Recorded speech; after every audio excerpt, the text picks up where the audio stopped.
Today we are going to be doing a little run and over down view of my personal 1991 Ford Ranger, and also going to give you a little tips and tricks if you ever want one of these little mini trucks, Ranger, S10, Datsun, or one of the little Nissan mini trucks. I'll give you some tips and tricks on them. I like to mention that I've owned this Ranger for about a year, and over the year I've had it, I've repainted it, I've done some mild engine work, some suspension work, some interior work, and a lot of body work, because there was very poor body work done on the bedsides here. It also has new cab corners. Also, this corner of the hood over here was all rotted out. And as you can see, for a 17-year-old, this body work isn't too atrocious, but I would like to improve it sometime in the future. And this Ranger is packed with the absolute slowest engine that you can get, the little 2.3.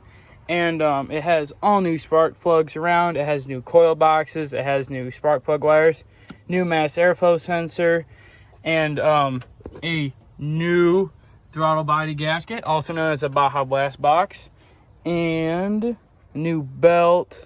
It gets 3,000 mile oil changes, as a new master cylinder. Everything has been flushed out. New front calipers, new front pads, new front lines, and it also has a new pre-bent line down to a new division block right there. My Ranger personally has 228,000 miles on it, and this little 5-speed is super strong.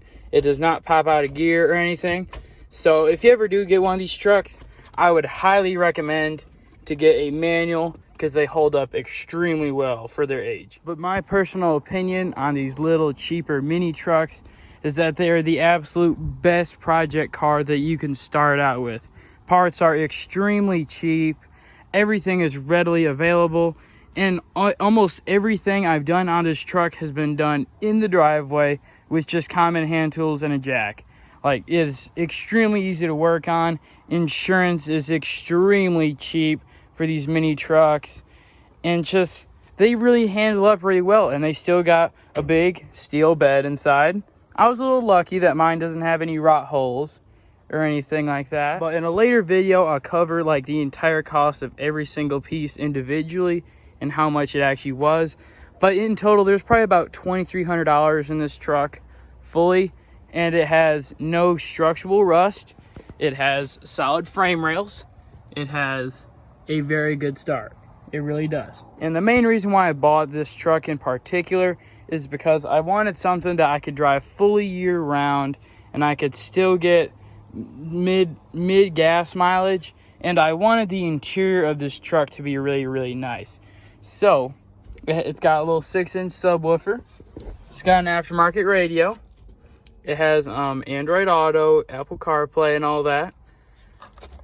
I have a dash cam right here, just in case if something happens. The dashboard on these trucks always hold up really well, especially these little Rangers.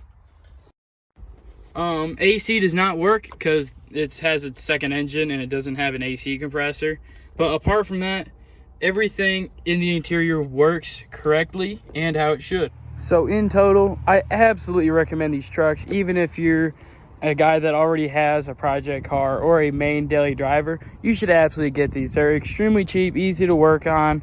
Parts are always available for these, and they're just fun. I mean, I would recommend a V6 Ranger if you can find one, especially with a 5-speed.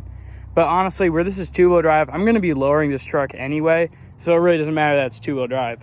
But if you could get one with a V6, it'd be a lot more gutsy. You could actually tow things, because this thing is almost absolutely useless with that 2.3. It barely can hit the highway speed limit, but like it gets like 18 miles a gallon, hit or miss. So it's not like too atrocious on that, but you know, if you did get a V6, it would be a little more fun, you know, have some fun in the rain and whatnot.